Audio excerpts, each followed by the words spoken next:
সান Marino match সামনে রেখে নতুন কোচ থমাস ডুলির অধীনে কাল থেকে শুরু হচ্ছে বাংলাদেশ জাতীয় দলের ক্যাম্প। সোমবার বেলা 12টা পর্যন্ত হোটেলে রিপোর্ট করতে পারবেন ফুটবলাররা। এই বিষয়ে বিস্তারিত জানতে যুক্ত হতে চাই সহকর্মী ইয়াসির আরাফাত সবুজের সঙ্গে। তিনি রয়েছেন আমাদের বার্তা কক্ষে।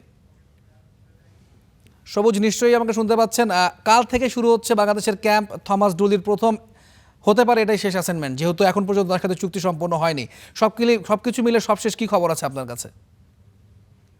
তৌহিদ, আসলে ক্যাম্পটা কিন্তু আজকেই শুরু হওয়ার কথা ছিল। বাফুফে সভাপতি তাবিদ আউয়ালের যেরকমটা ভাষ্য ছিল যে 24 তারিখ থেকেই জাতীয় দলের সাথে ক্যাম্প শুরু করবেন থমাস ডুলি, তবে এটি কিন্তু হচ্ছে না। আগামীকাল থেকে ক্যাম্প শুরু হবে। তবে আরেকটি বিষয় জানিয়ে রাখি যে ক্যাম্প শুরু হবে, কিন্তু এখন পর্যন্ত আসলে কারা সেই দলটাতে আছেন সেটিও কিন্তু পরিষ্কারভাবে জানায়নি বাফুফে। আমরা যতটুকু জানতে পেরেছি যে সবার ভিসা এখনও ঠিকঠাকভাবে, সবার ভিসার কাজ এখনও সম্পন্ন হয়নি।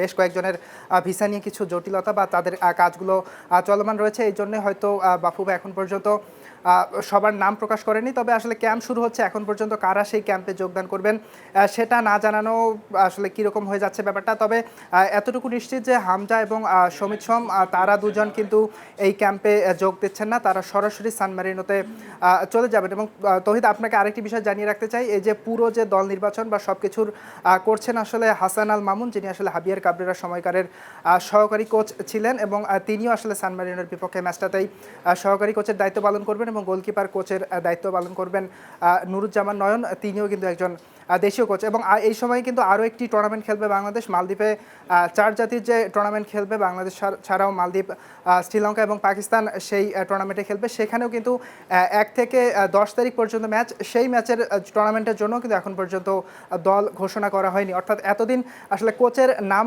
প্রকাশ করা নিয়ে একটা ধোঁয়াশা ছিল, এখন আসলে দল প্রকাশ করা নিয়ে একটা ধোঁয়াশা। ম্যাচের খুব বেশি দিন নেই। ওই দলটারও কিন্তু কোচ থাকবেন মারুফুল হক, তিনি আসলে কাকে নির্বাচন করছেন বা সেই দলে আসলে কারা খেলবেন। এর আগে আমরা যতটুকু জেনেছি যে অনূর্ধ্ব 23 দল খেলার কথা ছিল, তবে এখানেও কিন্তু একটা জাতীয় দলই পাঠানো হবে, অর্থাৎ এ টিম এবং বি টিম করে পাঠানো হবে। অর্থাৎ একই টাইমে কিন্তু 2টা জাতীয় দল খেলবে বাংলাদেশের। তো এখানে আসলে কারা কোন দলে থাকবেন বা এতটুকু জানি যে সুলিমান ব্রাদার্স তাদেরকে আসলে বি টিমটায় রাখার জন্য আলোচনা করেছিল বাফুফে। তারা দুজন শেষ পর্যন্ত খেলতে রাজি হয়নি। অর্থাৎ আমাদেরকে দেখতে হবে আসলে কালকে কারা 12টায় টিম হোটেলে রিপোর্টিংয়ের কারা আসলে টিম হোটেলে রিপোর্টিংয়ের জন্য যায়। তারপরে হয়তো বা এটা প্রাথমিক দল হিসেবে থাকবে, এরপরে আসলে চূড়ান্ত স্কোয়াড যখন বাফুফের পক্ষ থেকে জানিয়ে দেওয়া হবে সেটা আমরা জানিয়ে দিতে পারবো। তৌহিদ, সবুজ, দল ঘোষণা নিয়ে যেমন ধোঁয়াশা কিন্তু রয়েছে, ডুলির যে কন্ট্রাক্ট কতদিন পর্যন্ত সে বাংলাদেশ দলের সঙ্গে থাকবেন সেটা নিয়েও রয়েছে। আপনাকে অসংখ্য ধন্যবাদ আমাদের সঙ্গে যুক্ত হওয়ার জন্য।